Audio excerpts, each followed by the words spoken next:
Erev Tov Rabotai, we are continuing with our Mishna Yomi Masechet Eduyot. We are up to Perek Aleph Mishnah Chet. Today's Mishnayot should be Le'ilui Nishmat, Neria ben Svetlana, Ranbayev Eliyahu ben Burcha Israelov, Chana bat Miriam, Sason ben Ryan, Yoshua ben Shifra, Menuchatam began Eden, Amen. And Avdil ben Chaim lechaim v'derefua shenemav Daniel Shalom ben Rosa, B'toch Shach Cholei Yisrael and Dachlama Mera Binyamin Old Zion Chai ben Dvorah. Produce grown in Eretz Yisrael may not be eaten until a number of portions are separated from it. The first of these portions is known as tirumah and is given to a kohen.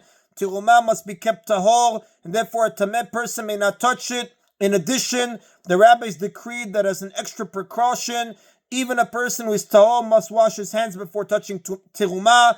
If he touches tirumah with unwashed hands, the tirumah is considered tameh.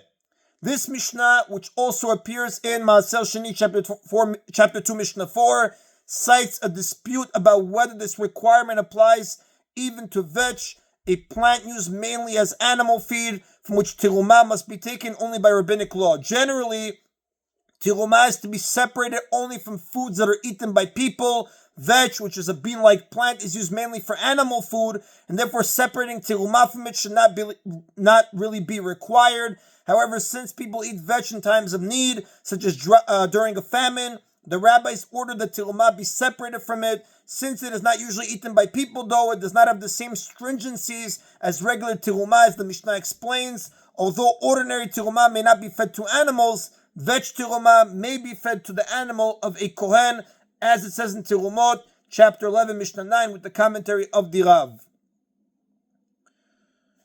The Mishnah begins, Kalshine tirumah vetch, a bean-like plant that is tirumah. Bet Shammai Amrim, Bet Shammai say, Shorin v'shafin b'taorah, one who soaks the vetch. Before feeding vetch to an animal, one would soak it to soften it, or rubs it on his skin. Another use for vetch was to rub it on the skin as a cleanser. Must do so when his hands are tahor, meaning he must wash his hands before touching it, just as for ordinary tirumah. Umachilin b'tumah, but one may feed vetch to his animals, even when his hands are tameh, meaning he does not have to wash his hands first. Since vetch is not usually eaten by people, its tirumah does not have to be guarded as tahor with the same stringencies as ordinary tirumah. Therefore, a person can feed it to his animal without washing his hands first. However, when a person uses this vetch in other ways, such as soaking it, rubbing it on his skin, he must observe all the stringencies of tirumah, for if he does not, people who see him might mistakenly think that even ordinary tirumah may be handled with unwashed hands. When he is feeding vetch to an animal, this concern does not apply because everyone will realize that it is animal feed and not ordinary tirumah, since ordinary tirumah may not be fed to animals. Soaking and rubbing, however, are activities that are also done with ordinary tirumah, and people might confuse the two.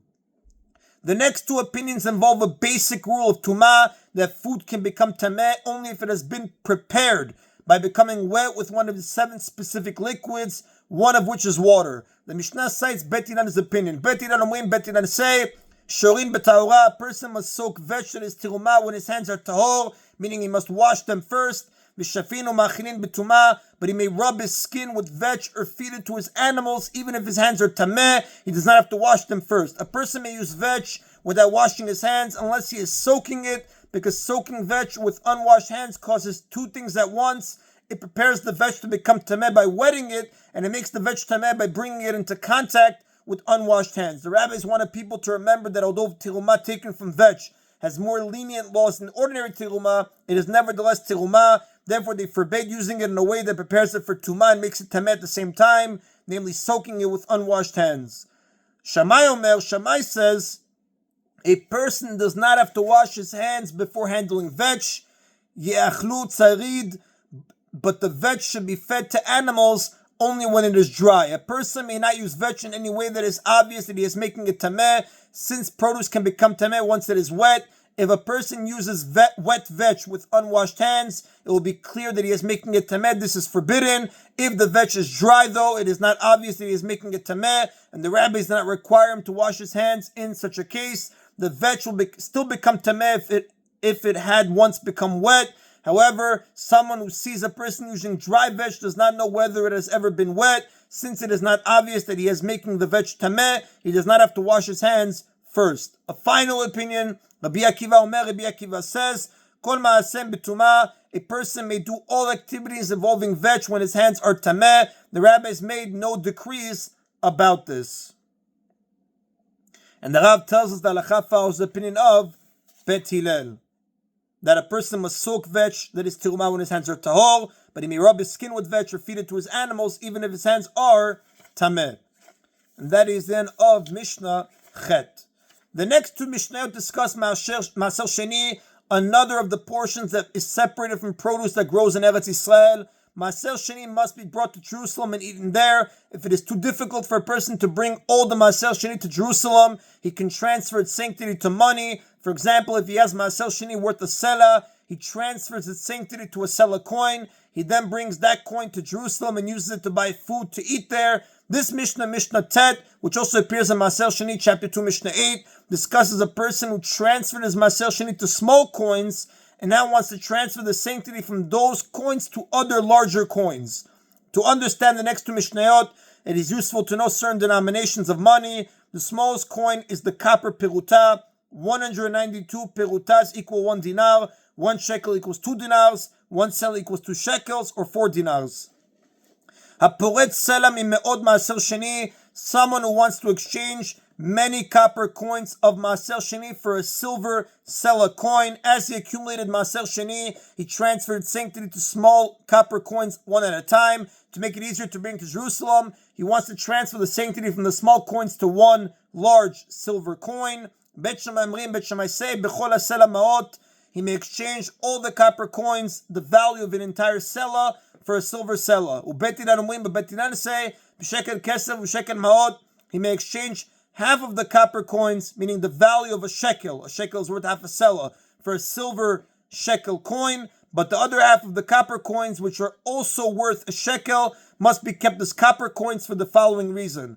When a person arrives in Jerusalem with his Maaser Sheni money, he needs copper coins in order to make small purchases. Silver coins have too much value to be used for ordinary day-to-day purchases. When a person comes to Jerusalem with a silver coin, he will need to exchange it for copper coins in order to buy food. Since most people bring their Maaser Sheni money to Jerusalem at the same time when they come for the festivals, if everyone brought only silver coins, they would have to exchange them all back to copper, and there would be a large demand for copper coins, causing the price of copper coins to go up.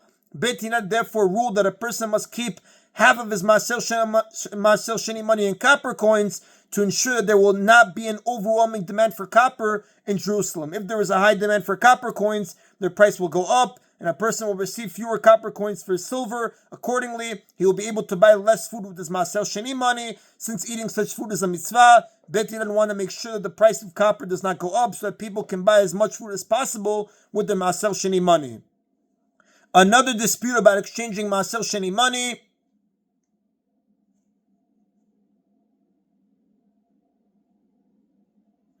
Rabbi Meir says, En mechalin kesef uperot ala kesef, we may not transfer sanctity from Maaser Sheni money and Maaser Sheni produce together to the same silver coin. For example, if someone has Maaser Sheni coins worth half a dinar and Maaser Sheni produce worth half a dinar, he may not transfer them both together to a single dinar coin. A transfer of Maaser Sheni is valid only if it is distinct and not mixed together with another transfer, meaning money and produce may not be transferred together. However, the sages allow such a transfer. The sages agree that if a person has enough small coins to transfer to a full coin and enough produce to transfer to a full coin, he must transfer each to its own coin. They allow a mixed transfer only when a person does not have enough produce or enough small coins to fill its own coin. For example, he has half a dinar's worth of produce and half a dinar's worth of small coins. Since if he would transfer each to its own coin, he would be left with two coins that are each only half sanctified with Maaser Sheni. The sages allow him to transfer both to the same coin. And the Rav tells us that Halacha follows the opinion of the Chachamim. And that is the Rabotai of today's Mishna Yomi. Baruch Adonai Le'olam. Amen v'amen.